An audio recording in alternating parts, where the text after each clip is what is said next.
all of these areas of policy and others like trade policy seem to be overlapping with each other. And so wherever I go, policymakers are kind of scratching their heads thinking, do we now have to start thinking about a whole new set of topics?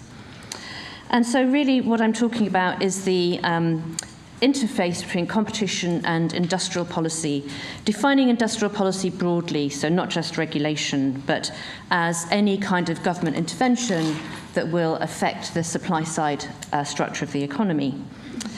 And that has implications for competition authorities, it's got implications for ministries, and we're coming out of four decades or so of people not really talking about industrial policy as a good thing, if anything, an aversion to it as the idea that it's all about propping up losers with subsidies and a waste of public money. Although, of course, there have been industrial policies during that period, it's certainly been out of rhetorical fashion, and among economists there's still a sort of residue of that sense that industrial policy is an inherently bad thing, it must be anti-competitive, that's why we got state aid, surely. So there's that hangover of thinking about bailouts and picking winners. But it is back big time, as I'll show on the next slide, and I'm going to argue that's partly because of two big structural transformations in the economy. One is the continuing digital revolution. I go to Silicon Valley twice a year, and every time people are going, oh my goodness, you're not going to believe what's happening in 6 months, and I go, that's all hype, and then it happens. So that's still continuing. And of course, the energy transition to net zero. And so these policy domains are starting to overlap with each other. And what I want to think about is, can we say anything in principle about when you use which kind of policy tool, and end up arguing that the idea that you can have a domain of purely positive, analytical, technocratic analysis is not true, at least in all areas of the economy anymore. And so we'll start thinking about some taxonomies. And this is a paper that's in progress, so any feedback very gratefully received. So why is industrial policy back? And there are lots of reasons, I think, for this. One is that the economy's been doing really badly for 15, 20 years now, particularly in the UK.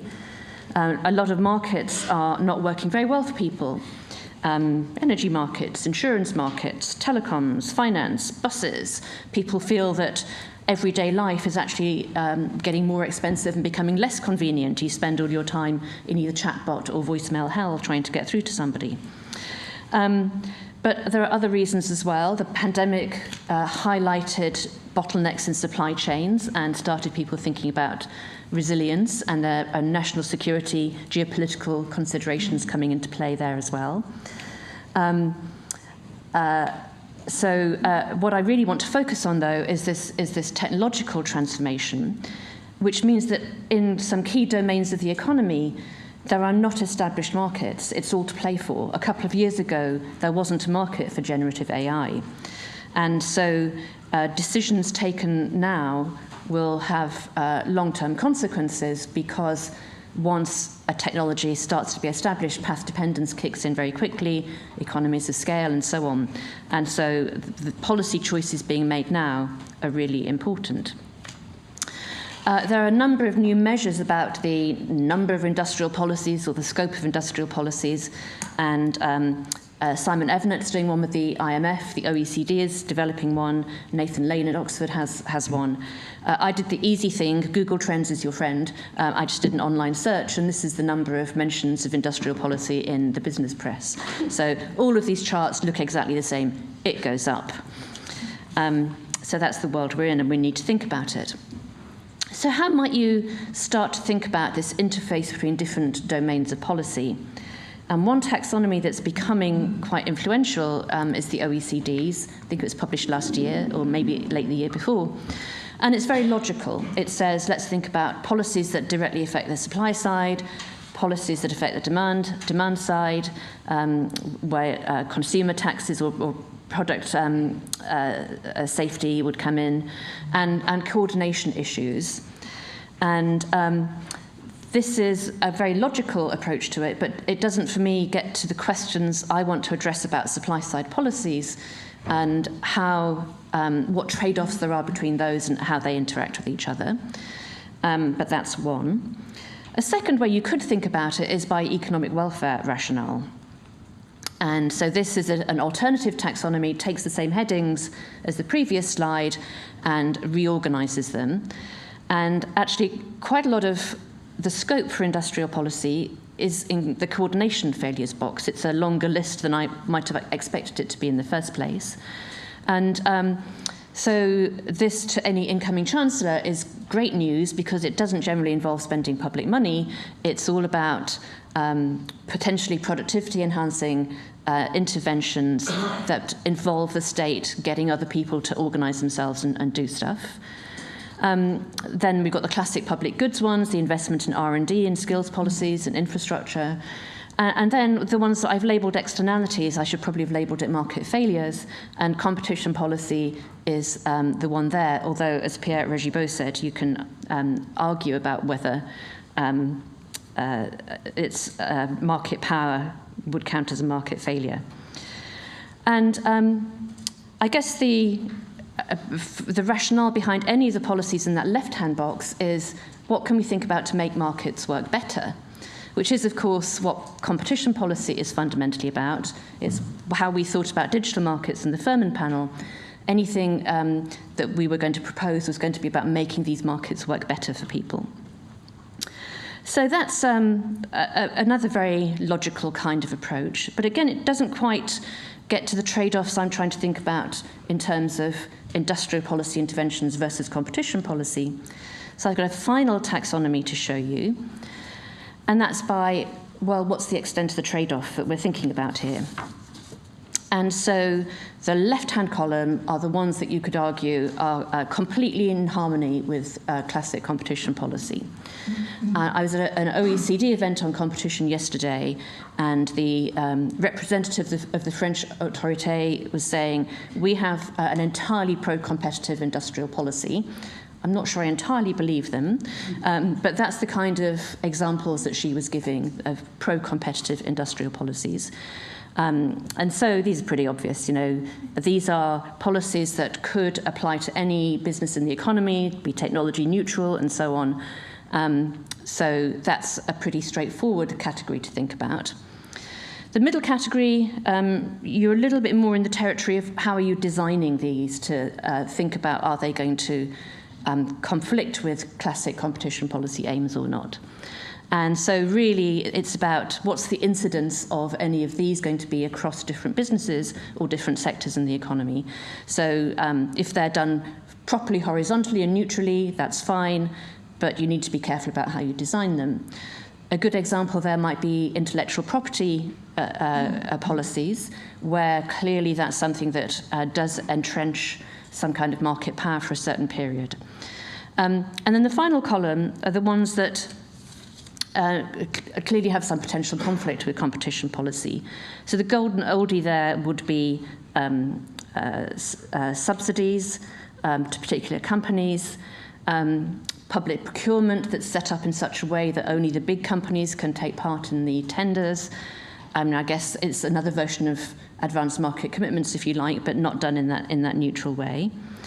One I want to focus on for a little bit is the bottom one here. It's about information sharing and how industries should cooperate together. Because for very good reasons, competition authorities are pretty skeptical about information sharing across businesses.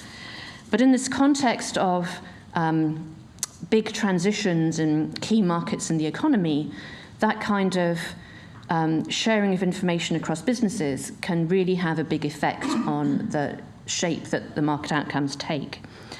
And the point really here for competition authorities is that any decision that's taken in digital or in energy has the potential to be market shaping, whether a merger goes ahead or whether it doesn't go ahead. That's going to determine the outcome of the market structure. So I want to think about two examples to help focus my thoughts about this. And one is setting standards across industry. And the example is the GSM standard for mobile telephony, which was brokered by the European Commission for single market reasons back in the late 80s. The equipment started being produced by European manufacturers like Siemens and Nokia in the 90s. And because it was European-wide, it enabled economies of scale and learning by doing in manufacture to kick in very quickly. At the same time, the US moved from having a single standard to a competitive standards battle fought out in the market. And so the result was that mobile penetration in the EU then leapt ahead of the US and continued to do so for a while. And the GSM standard subsequently went global, and the prices of network equipment and handsets came down very quickly, and that underpinned the mobile revolution in developing countries. So you can see the long-term supply-side consequences of that were very large indeed. So that's a kind of benign example of standard setting, creating markets. It's addressing the market failure of a market that doesn't exist, at least in a way that will incentivize businesses to invest. And it contrasts with the kind of standards battles that were fought out in some consumer technologies, like VHS versus Betamax, if you're, like me, old enough to remember that. That was fought out in the market. Didn't really matter. I mean, some consumers bought equipment that became useless, and the single standard won out in the end. Where would we be now if in digital markets 10 years ago there had been a government-coordinated standard setting with open interoperable standards across a lot of digital services? And I submit that the market structure would not be what it is today. Or you could think about it in the construction industry, where for both reasons of productivity and green transition, the imperative is to have an end-to-end digital twin from the design stage through to the operating stage, if it's a train company, for instance. And that requires a common data platform and data sharing. So that's something that competition authorities would need to get involved in, to say, we're comfortable with this kind of data sharing, but maybe not having that kind of conversation. And that's exactly what the Bundeskartellamt has done in the case of a couple of platforms in steel and, I think, chemicals in Germany. So that's one kind of example. Another market-shaping example is broadcasting. And we don't often think about the BBC as an industrial policy, but that's what it was. The Post Office brokered manufacturers of radio equipment in the UK to get together in the 20s to compete effectively against RCA and make sure that America didn't dominate this nascent technology. It started out as a commercial company, then became the public corporation we all know and love. And it provides a number of those horizontal industrial policies. It does R&D with the results of that either made openly available and on open standards or on standard licensing terms to give comfort to people who need that to manufacture. There's a lot of training. Both Channel 4 and the BBC are in effect an advanced market commitment to the independent sector, TV, games, music in the UK. And the BBC Micro created the UK games industry. It created a whole generation of UK software development. One of the interesting things about this, and I'm interested to think about the public option in other markets as well, is that having a public competitor playing in a particular sector of the economy means that you have a different business model, so different incentives at play, but also that there are different dimensions of competition at play as well. So in the absence, obviously broadcasting is highly regulated, but you could argue, and I have, that in the absence of public sector broadcasters, the dimensions of competition would be much more tightly focused on audience numbers. The range of programmings would clearly be much less. And so there's actually a pure market failure argument there for a public option.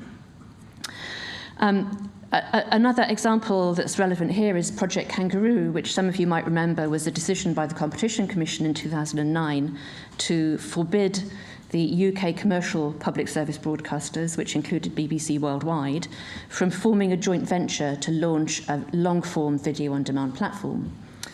And it was turned down with a 5-year ban on the grounds that the range of content that those players would have in the market would foreclose other entrants into this nascent market, which I think misunderstood the incentives that operate on these kinds of platforms. But in any case, that meant that Netflix became the biggest broadcaster in the UK. Now, that might be a good thing. I haven't done any kind of welfare evaluation of what that is compared to any counterfactual.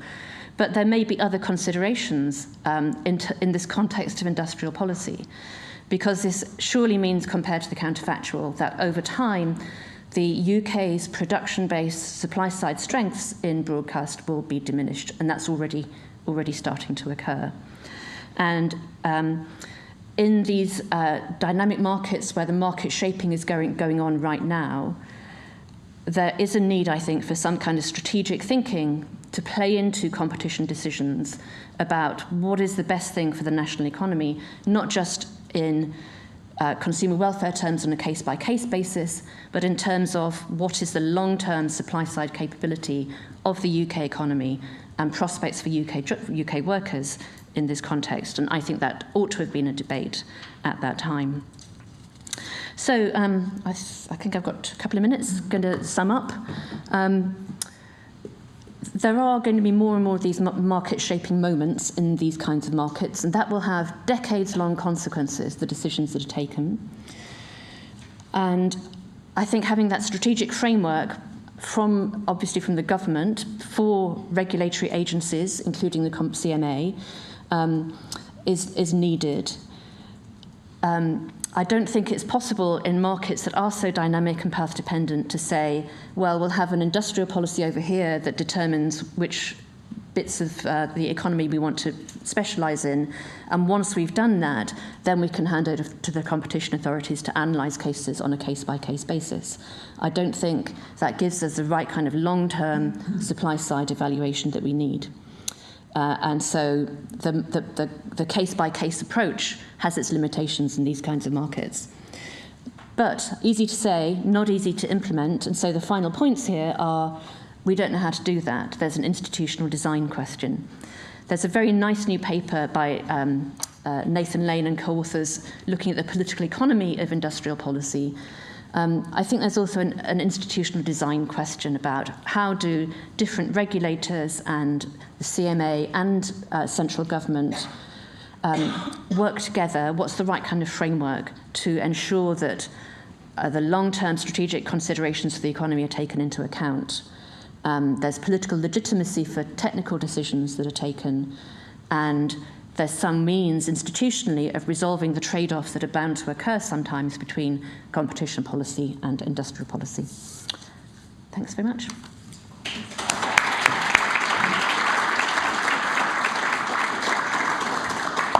Thank you very much, Diane. Lots of chewy ideas there.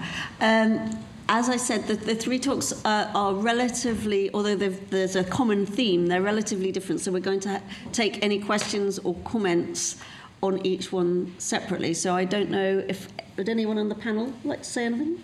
Thank you, Diane. I'm going to start by just saying, would one of the challenges is forecasting what the future is going to look like over any realistic time frame for some of these markets. It's looking a decade ahead, and what parts of, say, the UK government is well placed to do that? Or would it be using the market investigation tool more formally as a sort of market design, market shaping tool, or the Furman report? Would you frame that as an example? I can declare an interest in, I was the competition economist working on the market definition of Project Kangaroo that finally got blocked. We put all the evidence in front of the CC at the time about Netflix and Amazon Prime coming into the market and moving very quickly, but I think their concern was, well, we can't really think about competition 3 or 4 years ahead. We don't know very much about those competitors. They're from the US. We don't have a lot of information from them, and information gathering powers from them may be limited. But what ends up happening is, looking back, you can say, well, there wasn't a lot of foresight available at that point, even though 6 months was spent reviewing the transaction in a huge amount of detail with a lot of access to material. And so I'm left a little bit not knowing who would play the role and how would they get the information, say, from a US company about what its intentions and plans would be within the UK framework. So, Go on. It's a great question, and of course, nobody can forecast in that way. Yeah. So I think it's a question of making what you want to happen. Yes. So that's what I really mean by market shaping. Knowing that the creative sector is 6% or 7% of the UK economy, that the BBC and the other commercial broadcasters are linchpins of that in many ways, then a government with an industrial policy or an industrial strategy would pick out that as one of the key sectors of the economy. That informs that kind of decision. But in the decision itself, it's understanding the endogeneity of the outcome to the decision.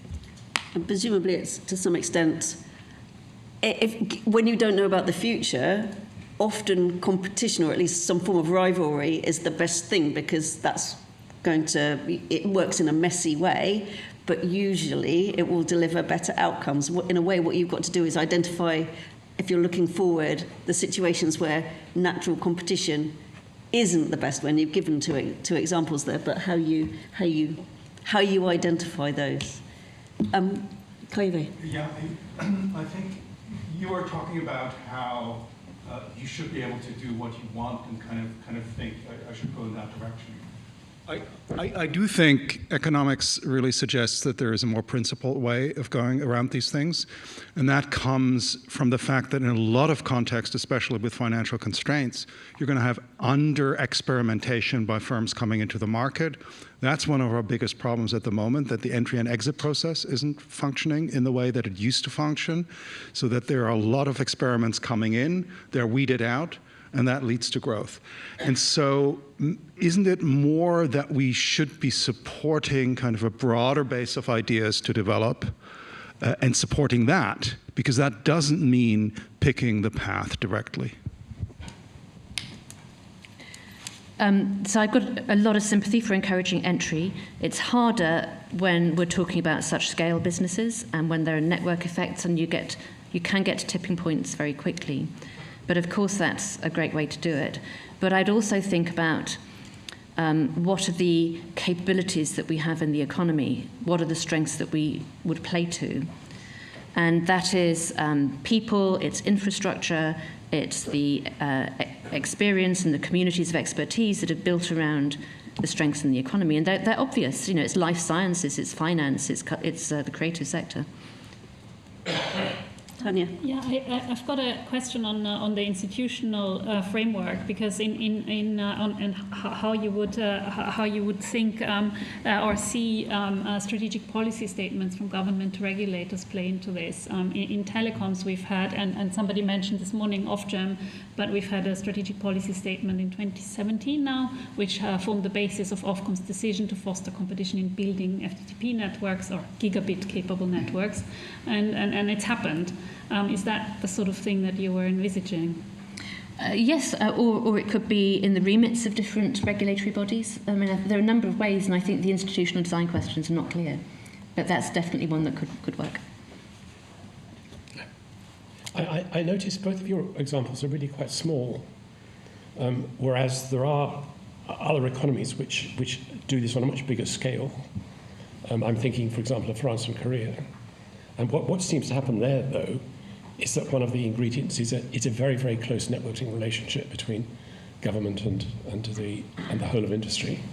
You know, very close, which has developed in Korea, I suppose, over 50 years, and in France has, to some extent, been diminished. I mean, do you think it's possible to sort of start big, or is it more sensible to start small, as in these two examples?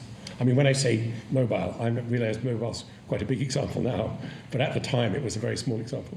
Yeah, well, broadcast is quite a big example on the scale of the economy. We used to have much more of that very close expertise, and in the days when the business department was called the DTI, and I think it's a shame that has been lost. Interesting point. Okay, I'm going to move us on, but we can come back. So if you've got further comments or questions on Diane's presentation, then please hold them. But in the meantime, Tanja, who I've known a number of regulators, and she is currently telling me she's very much enjoying being at BT Group. Yes, thank you. Thanks, Amelia. How do I move this on? Okay. Oh no, I'm going back.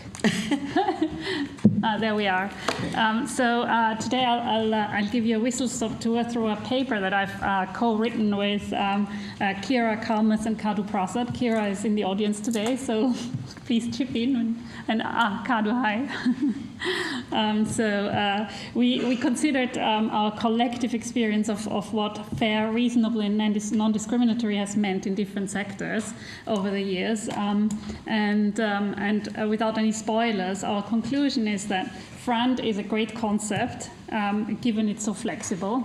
And I think this is really about the practitioner's view of how economics can help inform policy making depending on the objectives that policymakers and the legislation have put in place. So in a sense, it links back to the previous theme by being a potentially applied solution to some of these problems.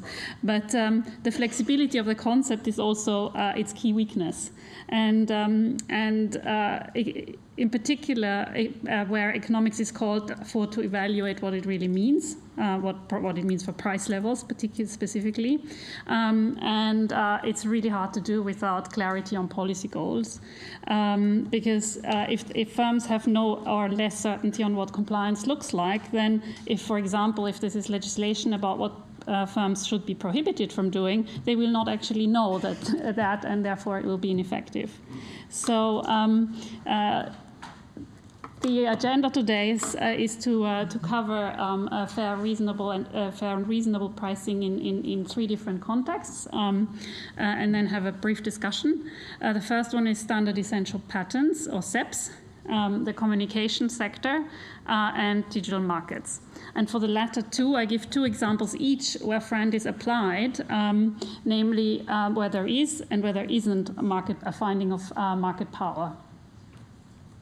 And the final slide gives an overview for discussion. So starting with standard essential patents, what are they? They are technologies that make up the devices that we use in our day-to-day lives, from mobile phones to the equipment in them, but also things that goes into building networks that consumers don't tend to see. And of course, a GSM standard was one of the ones. Case in point. So determining a FRAND price for SEPs requires finding a price but for the market power of the SEP holder. That's because the technology becomes a standard. Before the technology becomes a standard, it's less valuable, of course, than after, when everybody uses it, because it's become a standard.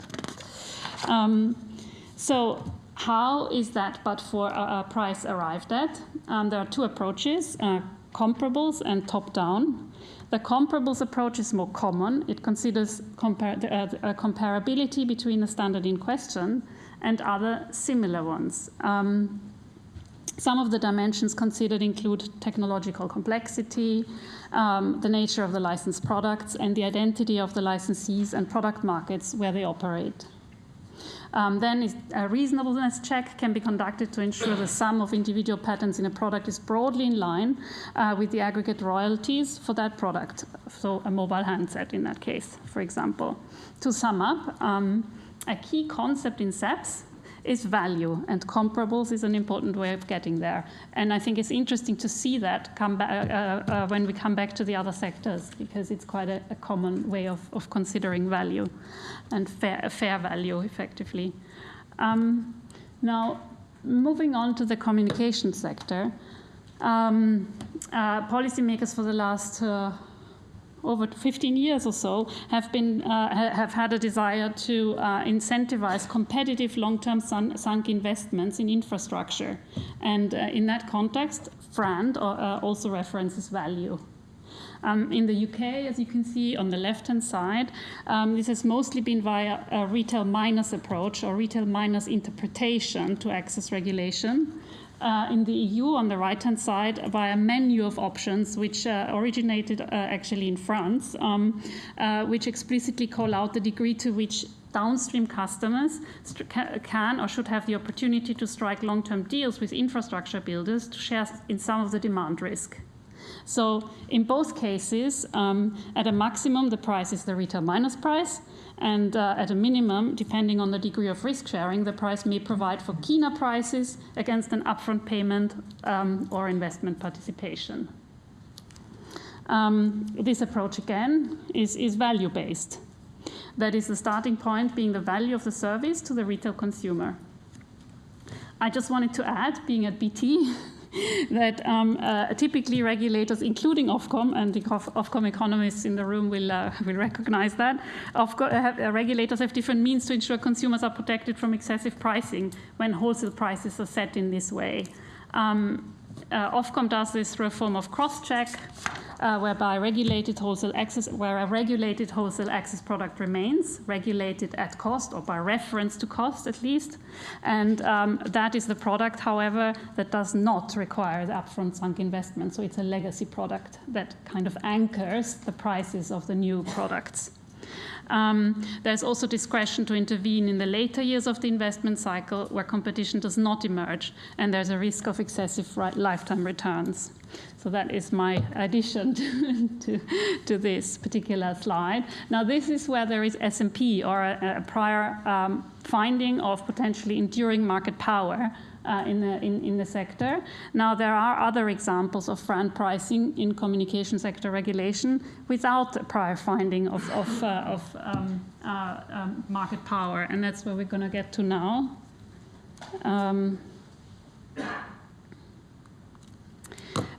So FRAND provisions in the comms sector outside the SMP framework include conditional access systems, and I'll explain what these are, and there are also others. But a conditional access system, in the example covered here, are systems and devices used by providers of pay TV services to deliver TV content to viewers. So these are set-top boxes in practice, and the software and IT incorporated in them.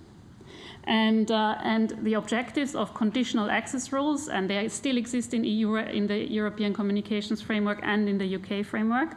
The objectives are, firstly, concerns that control over access to viewers of traditional pay TV operators might be exploited to bar other broadcasters from entering the market, and secondly, issues of media plurality and consumer protection.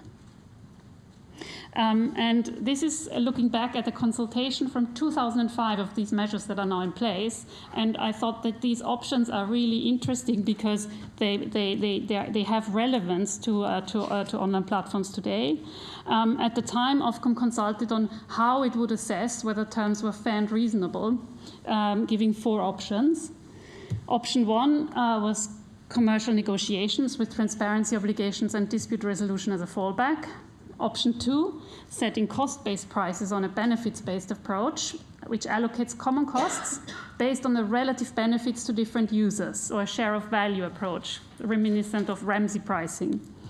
And then the third one, what Ofcom at the time called a behavioral approach, which assesses the underlying rationale behind the provider's decision to invest.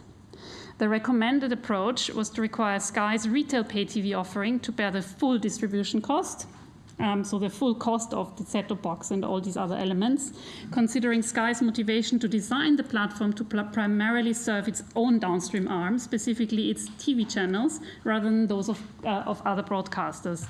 And one of the reasons given, for example, was that Sky needed to have a very secure system to protect the copyright of the films, etc., which was not required, for example, in the same way by free-to-air broadcasters. And then option 4, a long-run incremental cost or lyric proportional markup approach, which again makes a distinction between free-to-air and pay TV broadcasters. What's interesting, I thought, about this example is that what caused the Sky platform to have a degree of market power was network effects between 3 sides of its platform: viewers, content providers, and potentially advertisers.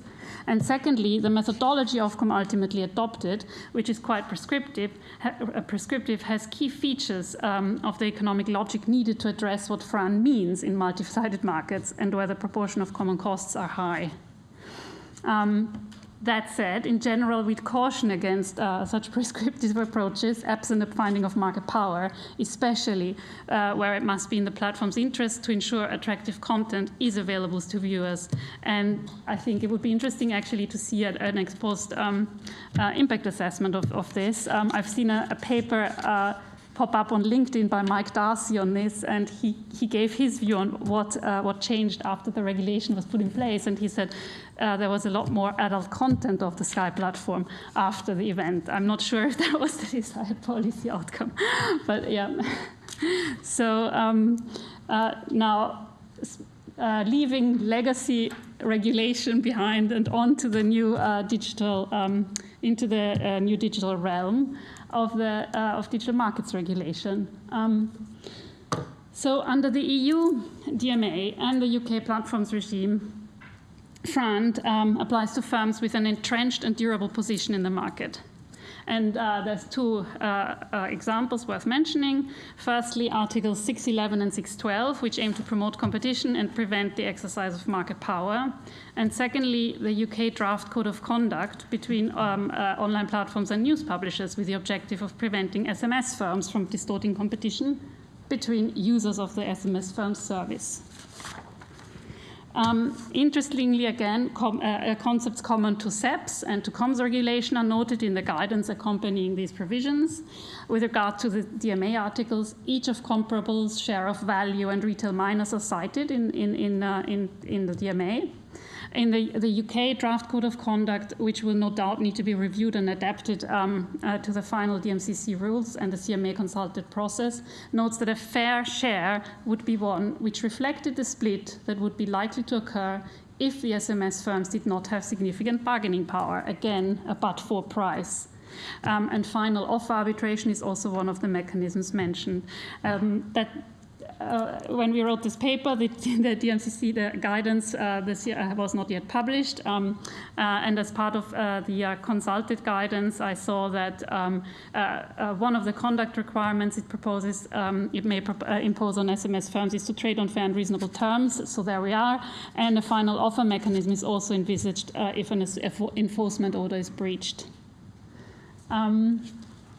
Right, and now on to a more controversial, I think, part of digital markets regulation, where there is FRAND without any prior finding of enduring market power being necessary. Again, sort of a parallel to the conditional access experiment prior to this. The Commission is expected, this is about the EU Data Act, and where the Commission is expected to issue guidelines in the coming year on the interpretation of FRAND prices in the context, in this context. For example, it's envisaged that data should not cost anything, and what is compensated is only the transaction cost of making it available to the end users, but also to third-party firms who are SMEs and public bodies. And actually, these firms, SMEs, may well compete to the third-party with the services of the third-party data provider, and you could envisage a situation in which somebody has invested money in assisting a customer to collect the data, to build the IT behind processing that data, etc., and now has to give the data out for free, but for the processing cost of processing it. There is wording in the Data Act that says that competition law will need to be consulted to avoid conflicting with EU competition rules, but actually it exempts SMEs and public bodies from that process. It'll be really interesting to see how this legislation will be implemented, coherent with long-standing concept of competition law, and pointing back to the debates we have heard this morning. It will be interesting to see how any guidance will explain why, under certain circumstances, established thresholds for protecting consumers through economic efficiency are deprioritized over other objectives, including giving extra protection to SMEs in this case. So that's the end of the presentation. There is an overview slide which is a bit noisy, but I thought it might be a good basis for discussion. On the left-hand side, you have sort of the situation where there is scope for enduring market power, on the right-hand side where there isn't. And I think on this note, I leave the audience with that as a material for discussion. Thank you.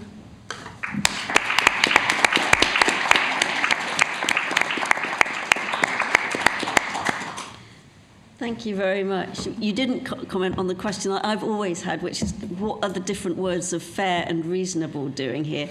But are they playing different roles? You can ignore that question. Any other thoughts on this? Again, you really just highlighted a set of very difficult questions that we're going to have to be dealing with going forward. Any thoughts? Yes, could you say who you are when you speak?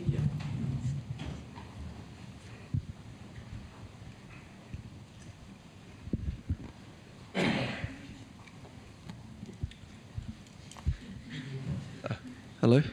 Hi. So Elliot Bird, Payment Systems Regulator.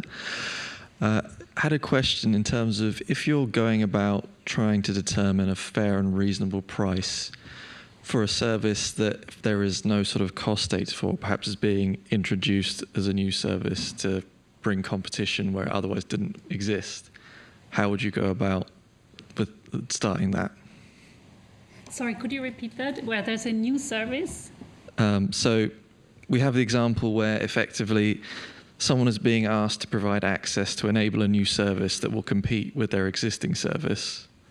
Is a way for a regulator to introduce competition into a market, but you need to determine a fair and reasonable price for that access. But the cost data doesn't yet exist because this hasn't existed before. So the cost doesn't exist?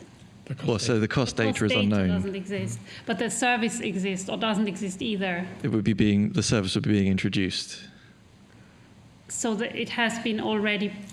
The service exists, so has been invested in and exists and is ready to provide. But in that case, there would be cost data. I guess the only parallel that I can see is where Ofcom have put in place something called the fair bet for investments, for sunk long-term investments, where the costs are not known ahead of time, but where the regulator puts in place a framework that commits them to not expropriate the returns of the investment over the lifetime of the investment, but it would seek, of course, data on cost and risk when the time comes to regulate. Any other comments? Grant? I'd be interested, Tanja, in your comments about, you commented on the new guidance which has come out and everybody can still comment on. There's consultation windows into the middle of July. And the CMA has tried to articulate how it will work with the DMCC and the responsibilities on firms with strategic market status.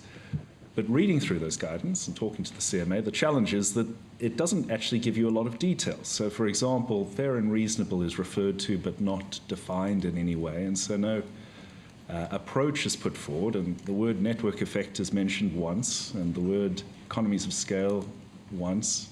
No reference to two-sided markets in the guidance. It's 188 pages. And so actually, on this panel where we're talking about how there's going to be an increasing interface between regulation and competition, the CMA getting this responsibility, the regulation is actually now inside the building of the CMA. It's very much how it's all going to operate. And as somebody who's looked at it and looked at fair and reasonable, what sort of guidance have you taken out of that? So I have to admit, I have not yet gone through in detail through the CMA's consultation. I've picked out things that I thought were of interest, but I think there is a challenge in terms of interpreting what fair and reasonable means. I think from a company's point of view, where you want to make sure that you're able to comply with rules, you want to have guidance as to what the objective is. And so, for example, going back to what Ofcom does, it specifies whether in interpreting fair and reasonable rules, it will then look to prevent excessive pricing or whether it will look to prevent margin squeeze. And it can do both, but it is then also specific as to whether its concern relates to the upstream market or the downstream market. And that is really important, I think, for firms to be able to know and to know what to do about it afterwards to comply. with the... Thank you. Lara Stoimanova. I've had the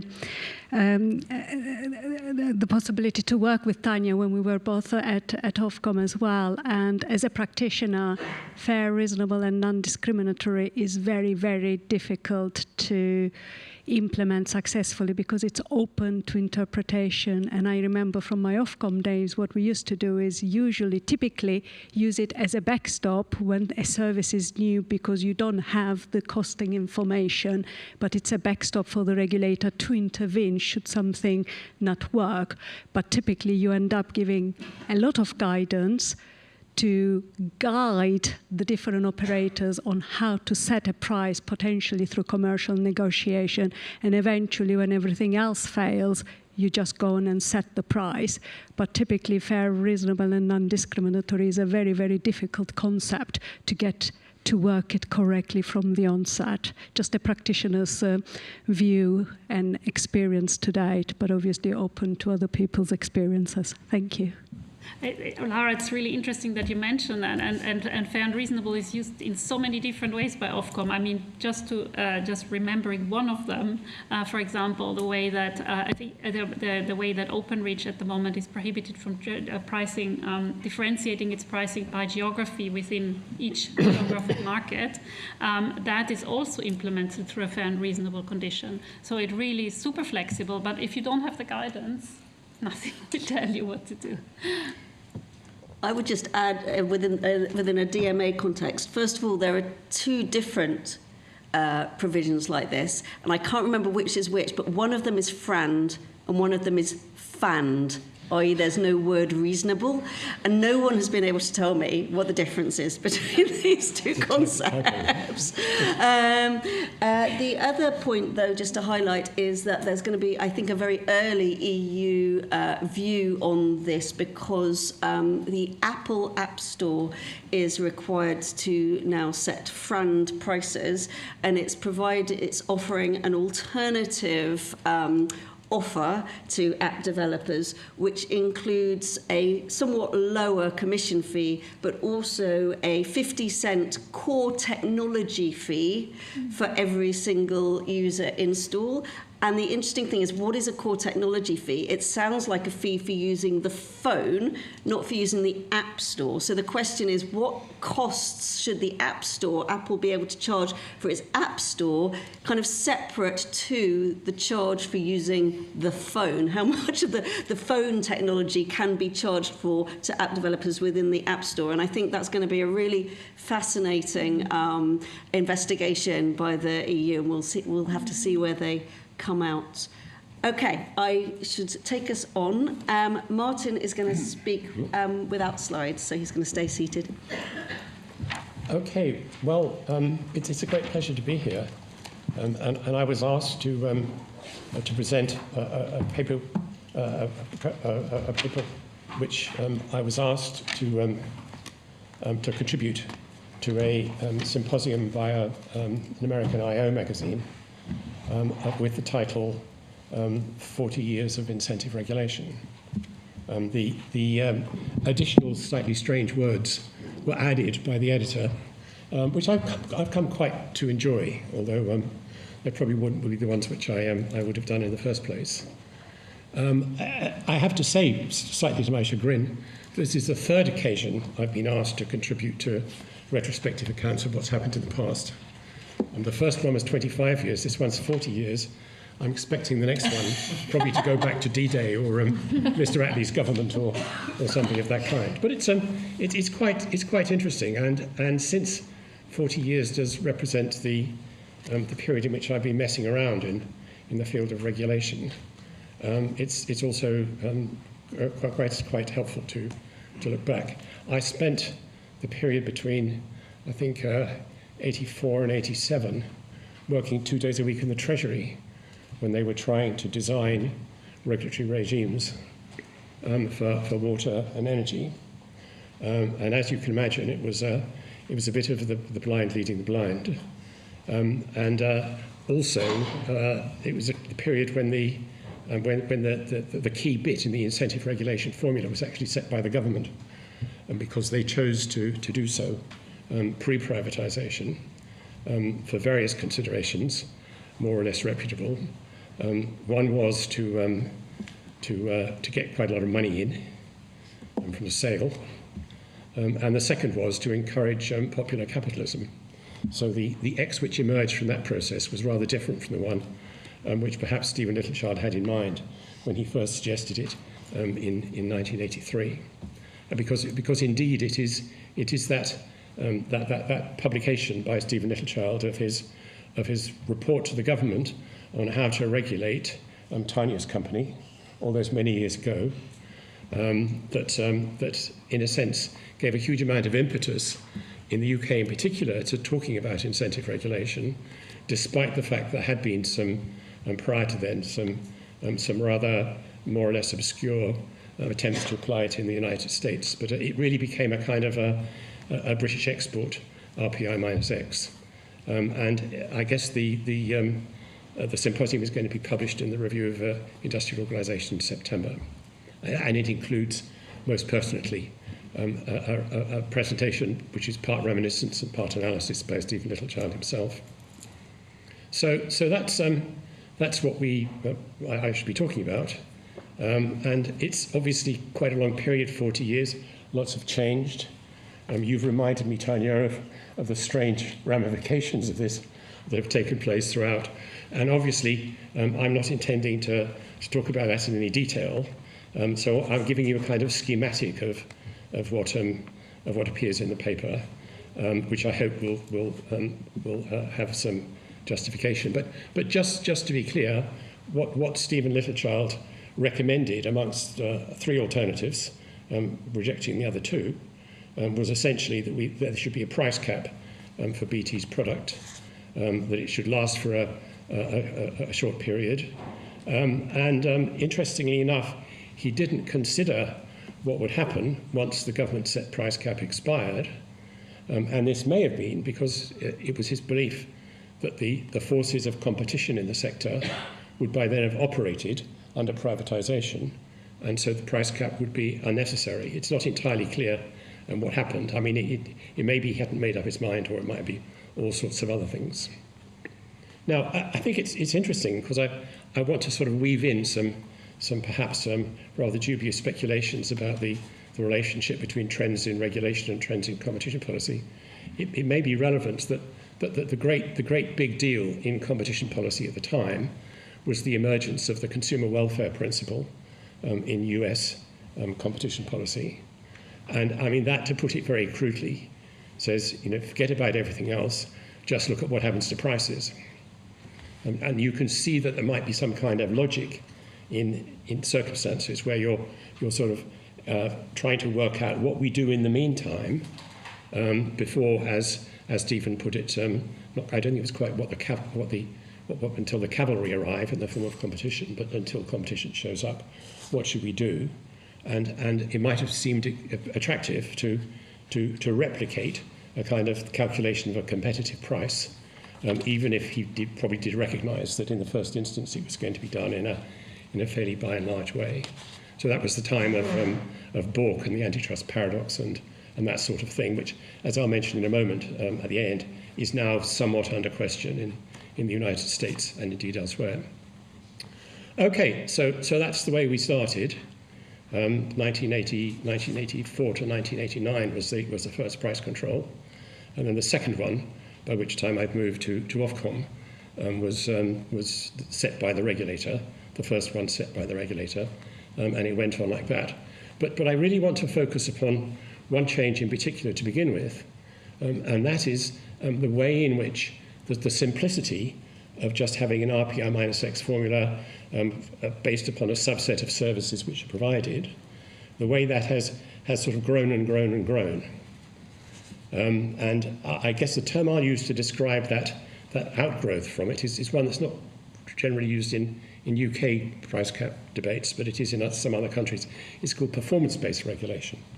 And in that respect, what one is trying to do is to tie down many more aspects of the firm's performance than is implied by simply having an average price increase, an index price increase for the products which they sell. And of course, once you start going down that road, it's quite difficult to stop. And contrast, for example, the 7-page document, which Stephen, when he'd been transferred to be the energy regulator, published to explain the energy distribution price control in 1993. Compare that with what has appeared in subsequent decisions about price controls, where there is an enormous number of papers, great wadges of them, going around. So it's, I think it's pretty clear that in the 20s we become much more productive in the regulatory field in respect of pages that are being done. And how was that accomplished? Well, it was accomplished, I think, in broadly the following process, that there were a bunch of pretty clever and well-motivated people in regulatory agencies, and they looked at what was happening, and in the words of the Bible, I think, it did not please them. And so they thought that the solution might be to sort of dig more deeply into it. I mean, these were people who as appointed regulatory agencies, as I've been myself, who were deeply committed to the public interest, and most of them, I wouldn't include myself in this category, kind of pretty smart. They also had the characteristic, which may apply to this audience as well, because my spectacles aren't working very well, that I suppose 40% of them were under 30. And they were therefore quite prepared to sort of dig deeper into different characteristics of this, into performance of inputs, performance of outputs, into process things. So there is scope for a massive cost disaggregation. Procedures for consulting consumers might be added. There are concerns about maintaining asset health, making sure that the stuff that's already been paid for is being looked after. There are environmental aspects. There are issues when you've got many of them, not like the sole example of BT in the UK. You can go into sort of catching up types of things. And so that grew, and it grew and grew, and it may still be growing, or it may have peaked, or it may have, there may be different views of it, and some regulators have chosen to look at other alternatives as well. Now, who benefits from this? Well, potentially, of course, consumers benefit from it because you might be getting a better rounded product, and there may be aspects of short-term self-interest on the part of companies which are against consumers' interests. But it is proved, I think, fairly difficult actually to eliminate certain incentive failures, one of which is capital bias, a tendency for them always to want to build more stuff. Does it benefit the regulator? Well, I mean, you'll be familiar with theories to the effect that what public bureau do is maximize the bureau. And to be honest, switching from plain RPI-6 to performance-based regulation obviously does have quite a lot of implications for how many people you have to perform the necessary task. I must confess, I don't give much weight to that particular theory, although I have noticed in regulatory agencies that even though there may not be much impetus to do more stuff, there is quite a lot of impetus to carry on doing what you are doing, because people are kind of bound up in it, and so stopping doing things is rather more difficult. What about the companies themselves? Well, I guess the question I'm going to ask at the end is, what effect have these changes had on the NPV of the companies? And not with a view to answering it, I hasten to say, because that would be way beyond anybody, I think, at the moment. But the companies were able, as things got more complex, to employ their comparative advantage over rather more granular information flows.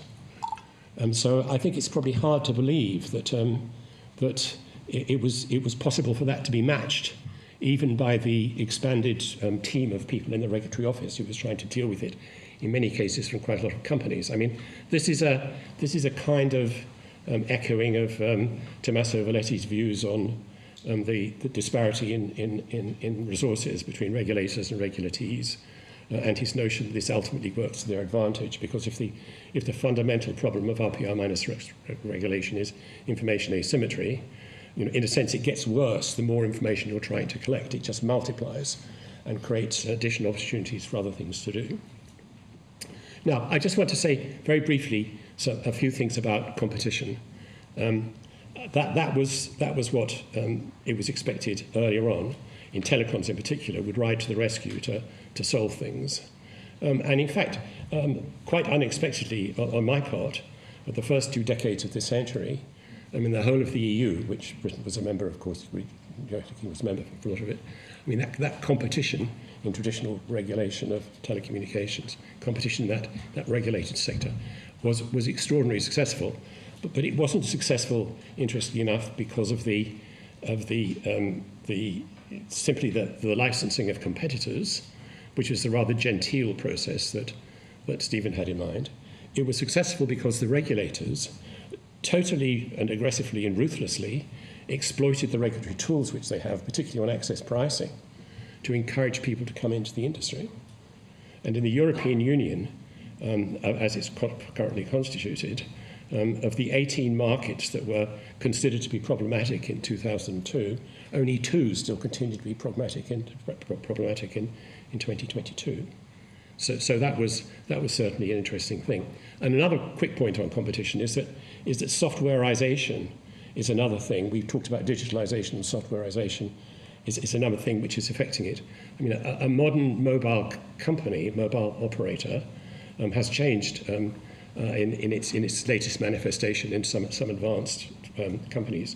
It's been turned into something which consists largely of a retailer which is spectrum licensed, which rents a tower, which rents backhaul, which has a few antenna on the tower, but all the traditional switching that's done with the network has been passed on to a cloud provider, and so it's been kind of hollowed out, and those changes have the capacity to introduce competition in areas where it hadn't been before, and so that's an interesting development. Although, to be honest, whether you rely upon the cloud to provide the competitive influence is an open question in many cases. Now, the second relevant change I want to mention is a more obvious one, and I'll do this very quickly: the increased political salience of regulation. This has been attributed by some authors to the global financial crisis in 2008, but I think it's fair to say that, perhaps particularly in this country, regulation has become very highly politicized, and the other 2 actors in the regulatory food chain, that's to say the legislature and the government, want to get more of the action and be seen to be doing things. And we see this, for example, in new duties. Quite a lot of the regulators have received new duties, certainly related to net zero last year, and last month, I think, in related to growth. The government has published strategy and policy statements, to which I think was a reference later. What this is, in a sense, it's forced regulators to translate government targets into regulatory plans. And so the old-fashioned way of doing business, where you introverted what do I want as a consumer to happen, has gone, and that would be various characteristics of the resulting market operation. And it's been replaced to a considerable extent by these targets. There's a whole range of them. One of my colleagues did this an exercise, look at Ofcom's plans for 2002 and its annual plan for 2022, and they've just changed completely. It used to be high-flown aspirations. It's now really gritty stuff about how many thingies we're going to build in the Wales and that sort of thing. So it has changed considerably. So what I'm suggesting is the period in question has embraced an internal change which leads to much greater complexity, and also an external change which leads to much more contestation among the various parties involved over what the outcome of the regulatory process is.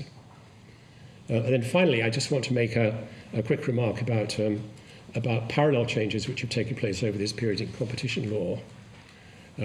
I guess I'll focus mostly upon what's happened in the EU, But obviously, the competition authorities have been considerably empowered in the UK by market inquiries and market investigations in the direction of market shaping. I mean, we see this process of resiling from the consumer welfare standard in the United States at the moment, but that might just simply be a consequence of the changing in regulatory appointments at the Federal Trade Commission and the Department of Justice. But we see it, I believe, most clearly in the European Union. And I must confess I'm relying here upon my LSE colleague, Pablo Jimenez Colomo, who's just recently published a book called The New EU Competition Law, which argues that a regulation which was passed in Regulation 1 2003 has enabled the competition authorities to make much more interventions directly of a market-shaping regulatory kind all over the place within the European Union. The way he put it, it's resulted in vertically integrated firms being ordered to share an input or infrastructure with third parties in the alteration of terms and conditions under which goods and services are supplied to third parties and rearrangement of value chains. I mean, it's possible that Pablo is getting a little bit carried away there, but it's interesting that none of that was actually been apparent in cases in relation to telecommunications, because telecommunications had its own pro-competition regulatory regime in place for the whole of that period, and it wasn't necessary. So in other words, big changes and interesting changes towards complexity and possibly away from permanence, because governments are likely to be slightly more volatile in their beliefs. But what is a question which sort of haunts me in a way, which is this. I mean, what has been the impact of all these changes compared with some appropriately constructed alternative on the NPV of regular Ts? Has there been a sense in which these changes have managed, if you accept the proposition that generally returns to regulated network industries are probably a bit on the high side, to what degree have these changes managed actually to address that particular balance? Thank you.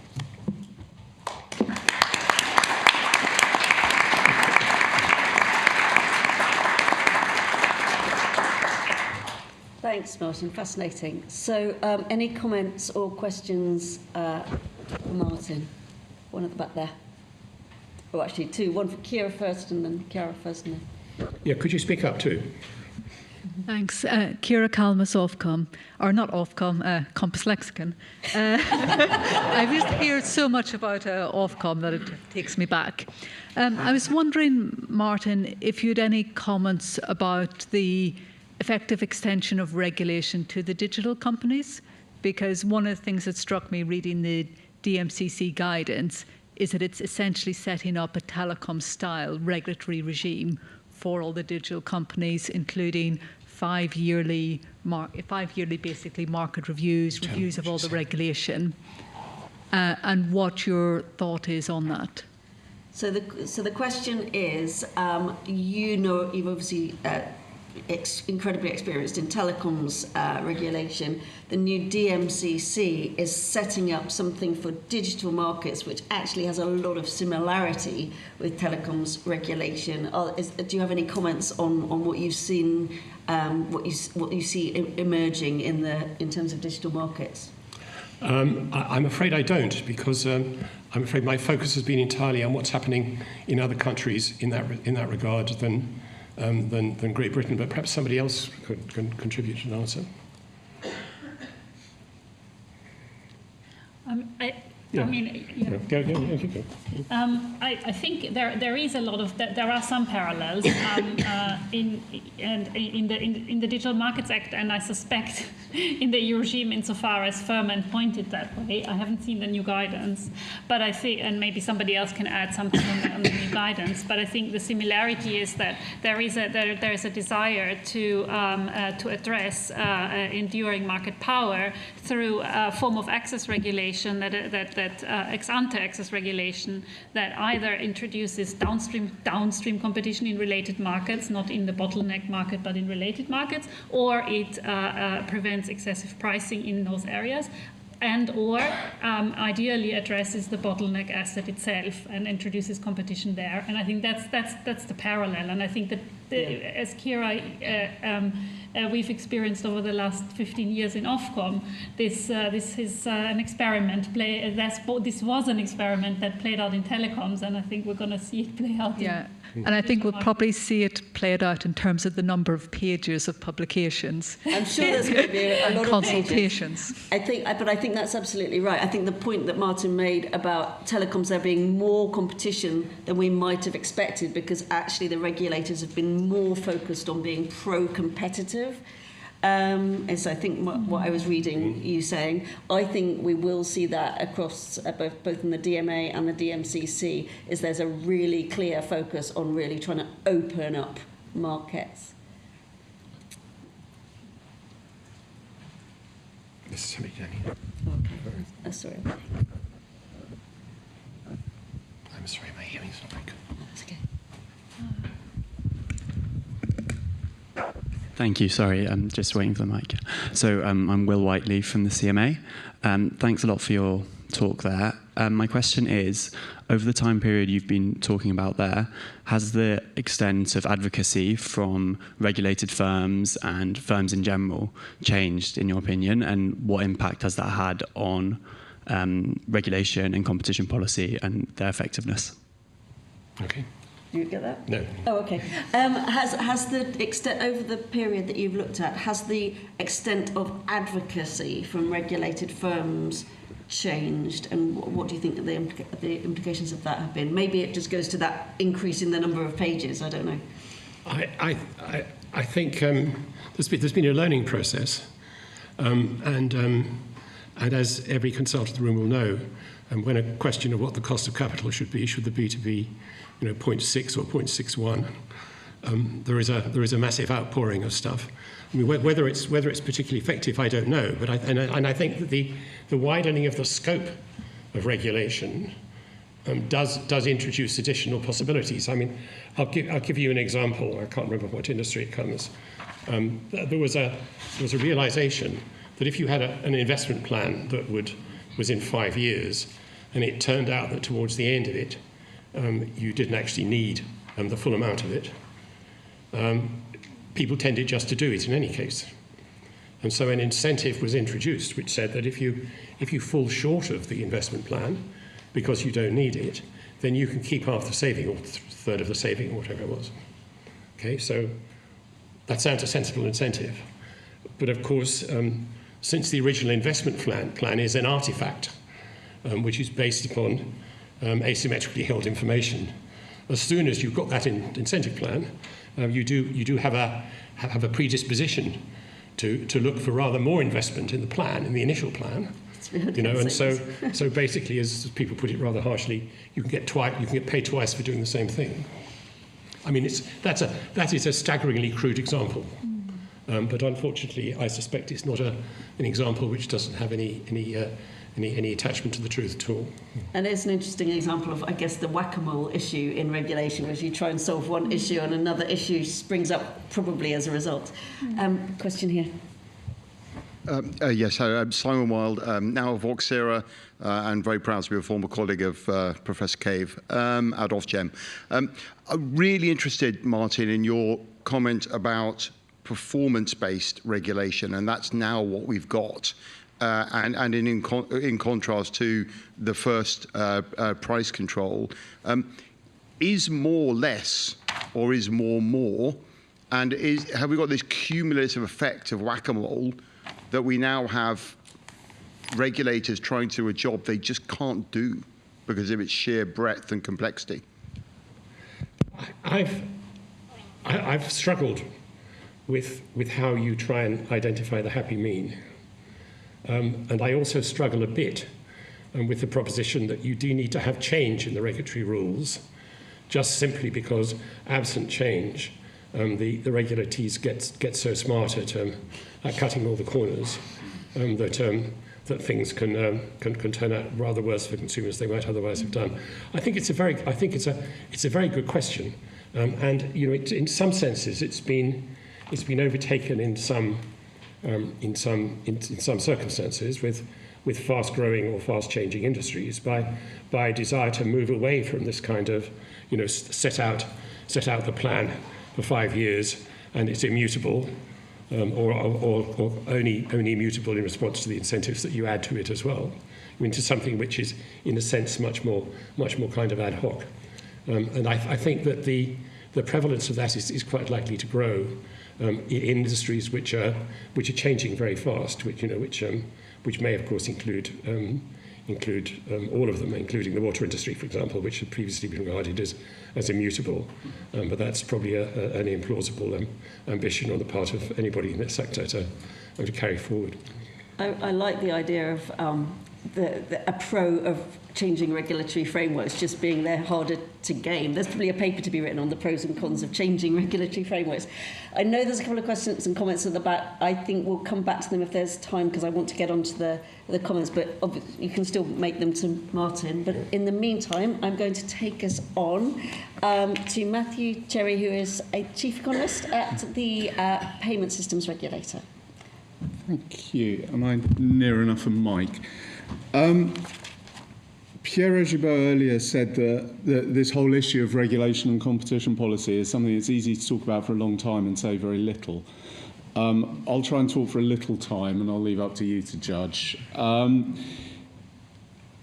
I did want to just start by saying I really welcome the focus and discussion on the interplay between regulation and competition. And just a thank you, really, to CCP for having this event and picking this as a theme, because I think that there is a real richness here in terms of the interaction between the two areas. And it does feel like over the last couple of years, there's been very much a focus on all the exciting stuff that's been happening in antitrust. And so having this interaction and the discussion of the interaction between the two, I think, is really valuable. And the three different perspectives we've just heard, I think, demonstrate this in all sorts of different ways in terms of how the regulation has become much more than what it started as. One of the sort of dangers of doing a role like this is all of your best points have already been made by the time I get to it. So if there is some repetition and echo here, hopefully that's useful, but it is a sense of some of the things I was thinking of saying, I think, have been picked up both in this session and earlier in the day. But there are two sort of broad themes, I'd say, that for me come out of what we've just heard and which we heard earlier today, which are both that regulation is needing to have more accountability, which is the flip side of the legitimacy discussion, and that is very much coming out more and more in all sorts of different ways. And also regulation is just getting more complicated. I think that leads me on to three relatively simple points. And I do remember a time when there was regulation and there was antitrust, and it was quite simple. One was about essentially dealing with instances of market power as they arose, and regulation was about controlling market failure, which did kind of include controlling enduring market power as a market failure. And then there was a whole stack of other stuff that was under the regulation banner, where the role of the economist was essentially to do the cost-benefit analysis. And I think we've now moved to a much more, in one sense, much more interesting world. And all of the sorts of issues we've just been hearing about come into regulation. But there is a case of how do we deal with that complexity as regulators. I'm taking it that the role of discussant is more to raise questions than give you firm answers, I'm afraid, just due warning. The second point I was going to make is, although there was this kind of division between antitrust and regulation, I think regulation has always been about competition as well. And I mean, that very much comes out in Martin's description of some of the early days of telecoms, and it was inherent in what Stephen Littlechild was writing, especially with his marvellously memorable metaphor of the regulation being the fort or holding the fort until competition arrived. Although it's always been about regulation and promoting regulation, I think that has changed over time. And this is where to a certain extent, some of the examples I was going to pick out, I think Martin's already described it much better than I can. It is folklore. I'm never quite sure how much it's reality, but there is folklore that for a long time there was this approach that whatever the problem, more competition had to be the answer from regulators. And certainly the focus of economic regulation, while it was on looking after the price control while we introduce more competition, the idea was that it would fall away or would move back to a normal antitrust regulated type of market once that competition had arrived. And this leads me on to the third point I wanted to make, which is I think we have moved now to a different world. And we're seeing this in terms of the regulation or regulated sectors is no longer a synonym with privatized sectors. We're obviously seeing that in the DMCC and the DMA in Europe and everything else that's going on in the digital space around the globe. I think it's also true to say that that's what's happened in payments. That there was never really a nationalized payment system, but we are now moving. That we are now an economic regulator for payments. So that there is this increasing use of the regulatory toolkit, and what that regulation means in terms of competition. And this is where I think it has subtly changed from just promoting competition is about structural separation, maybe a bit of access, bringing in some new competitors, to regulation and competition, promotion of competition, is much more about that market shaping. And it's about not so much what is making markets work well, but making an effective creation of a market and ensuring that it is there and that competition can exist. So I see regulation becoming a complement to markets and competition increasingly. And it is noticeable that the idea of regulation being a stopgap until we get to everything being regulated by the CMA. But on the other hand, as we get more and more competition, the regulators don't seem to go away and they do get bigger. And I think I'm with Martin on this. I don't think that's just about sort of institutional, but I think there is something substantive underneath that. I think I'll leave it there. Okay, thank you very much, Matthew. It's really interesting what you were talking about there. In fact, I think that in a way, the original regulations were to deal with a lack of competition in the privatised industries.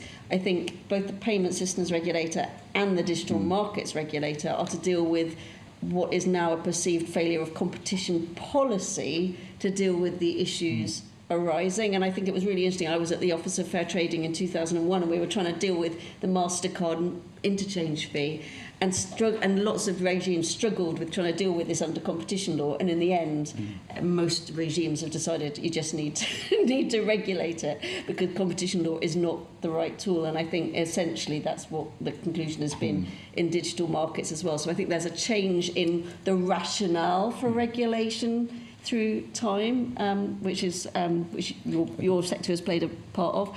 And I think that what you were kind of saying is actually, as well as market shaping, regulation is now not just about creating competition, but creating the right framework for competition, the right sort of competition. Is that right? Absolutely, and it becomes a complement to ensuring that competition can continue. Yeah. I mean, the question about telecoms being used as a model as well, in the payment sector is also interesting that a lot of that came from a report by one Don Cruikshank, And if you read the chapter on payments in that, there are a lot of echoes to those who are familiar with the telecoms industry in how he frames that, which sound like you're seeing very much in the DMCC literature, which I have to admit I haven't been reading the latest guidance. But. So I cheekily put my comment on there and didn't leave anyone else time for comments, because I'm going to go straight on to Grant, but then hopefully there'll be a couple of minutes for comments at the end. Grant. Well, Amelia, I'll go very quickly. Basically, I read through the papers, and it was fascinating to read about the move towards industrial policy and, Diane, the challenge for the regulatory design and the sort of institutional design as to who's going to actually make the trade-offs that we're going to have to make, and who's going to opine on whether they're the right trade-offs at the end of the day. So, for example, we talked about potentially needing to facilitate more information sharing. You can immediately think, well, the CMA is going to have a really difficult time dealing with that as a concept.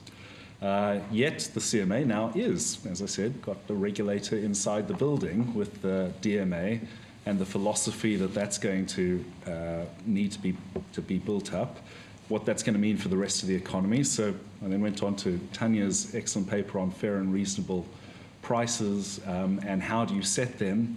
And what is an excessive price is something that the CMA has traditionally not wanted to get too close to in a lot of their cases, and has done so in pharmaceuticals with some ups and downs at the CAT. And I suppose that's where I'm going to end up and say that the place inside the mix that I think is going to be very interesting over the next few years is the Competition Appeal Tribunal, because perhaps more so than anybody, it's being asked to decide on a lot of these trade-offs right now. You've got the collective actions regime, where there's well over 50 collective actions coming along at the moment, most of them dealing with abuse of dominance. And the CAT is being asked to decide what is an excessive price, what is a fair and reasonable set of behavior for a dominant firm in the water industry, for example. And I do worry that, one, does the CAT have the capacity for the amount of volume coming down the road? That's just the collective actions regime. They're also the venue where you decide on subsidy control issues, because while the CMA does have a subsidy control unit, it doesn't have very many powers, and so the reports that come out when industrial policy is being done will ultimately be litigated at the CAT. And then you have just the design and bedding down of the digital markets regime itself, which will be dealt with in appeals. And Martin, your description of the telecoms market being an interesting one. I mean, in no other industry has there been more litigation than telecoms. So I do just point to, we have an institutional thing, at least in the UK, where I'm not sure which body is going to deal with the industrial policy and the subsidy issues, and the CMA is the body at the moment that's been positioned to do a lot of that. But it's actually probably the CAT that is going to be the bottleneck on deciding what is a fair and reasonable price, what is the right trade-off between innovation incentives versus short-term prices to consumers, and what is a fair price to consumers. And I'm delighted that there's going to be a talk at the end of the conference about the CAT, but please don't forget about it. As you're going through this discussion, that's probably the one bottleneck, the one gate that is going to be there to as an economy that we're going to have to pay a lot of attention to. I couldn't agree with that more. That's not a clappable point. The CAT is deciding on an awful lot of incredibly important cases. Most abuse cases are now going through the CAT rather than through the CMA.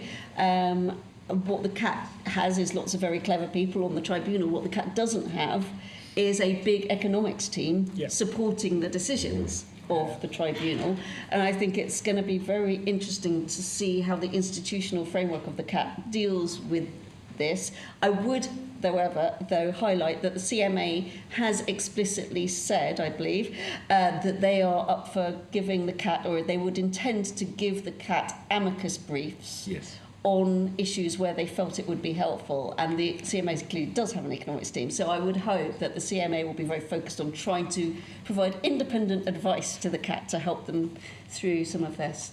So just to pick up, I mean, one of the problems of the CAT process, while the CMA can go and collect information formally from lots of parties, the CAT can only see what each party in the litigation chooses to bring to the table. And so... Well, they can order disclosure. They can order disclosure, but it goes to the work that party's willing to do on, say, analysing what the fair price is. And that'll be what drives the decision making. So, yeah, if the CMA can be more involved in those decisions, that would be a very interesting and good development. Very good. John's listening.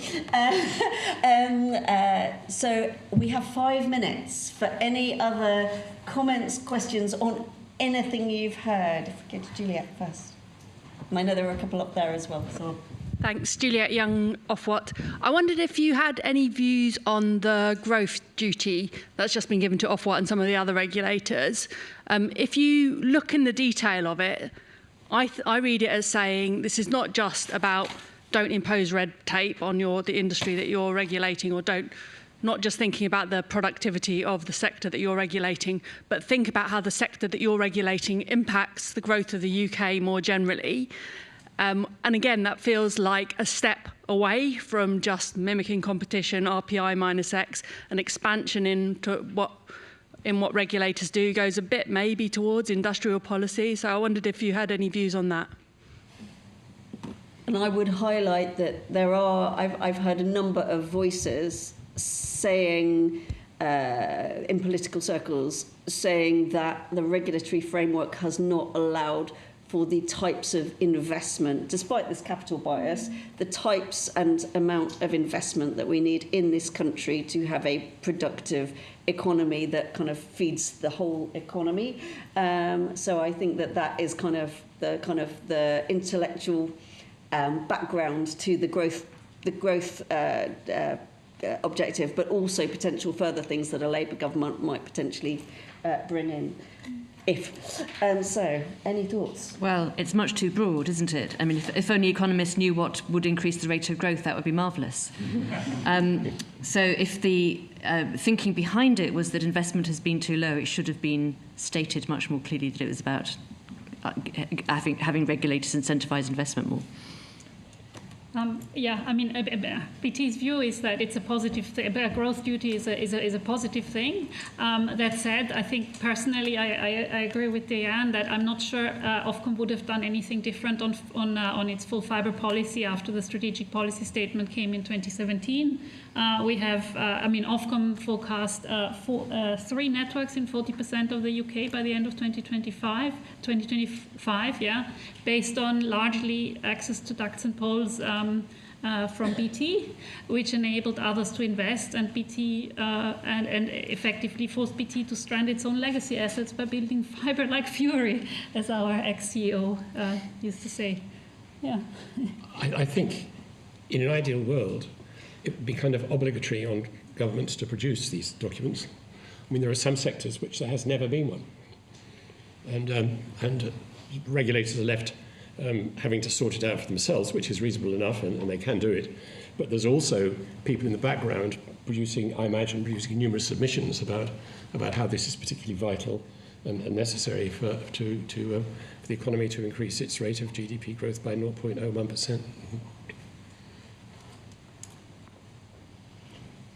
I mean, I actually I think that personally the government has been insufficiently good at setting long-term expectations or even long-term predictions for what they think, for example, climate change is going to do, and therefore the needs are going to be in terms of water, energy, so I think actually you framed it as, I can't remember what your terminology was, forward market commitments.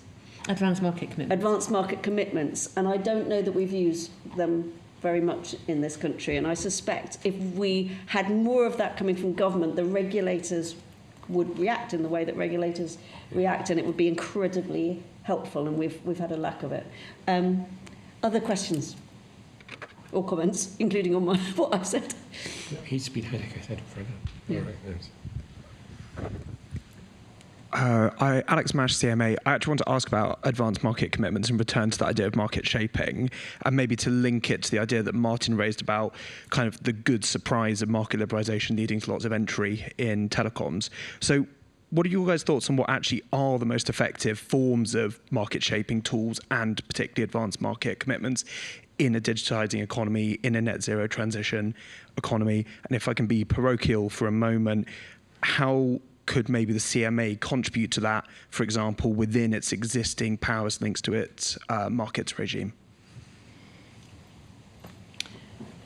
So the idea is in areas where investment risk is high because the technologies are new and uncertain and nobody knows what demand is going to be for their future products, that governments make an announcement that they will, through procurement at some future date, be buying, the canonical example is vaccines, malaria vaccines or something of that kind. And so that then helps de-risk to some extent the investment by the private sector while not favouring any particular producer or technology. So it's neutral in that sense. It's a horizontal policy. It's difficult in digital because we don't know what the future needs and use cases are going to be, so I'm not sure it applies so much there. But in net zero transition, it's not an area of technology I know very much about, but one can envision that there is going to have to be large-scale purchasing of charging points that local authorities will have to install. So that's an area where you could think about making that kind of commitment.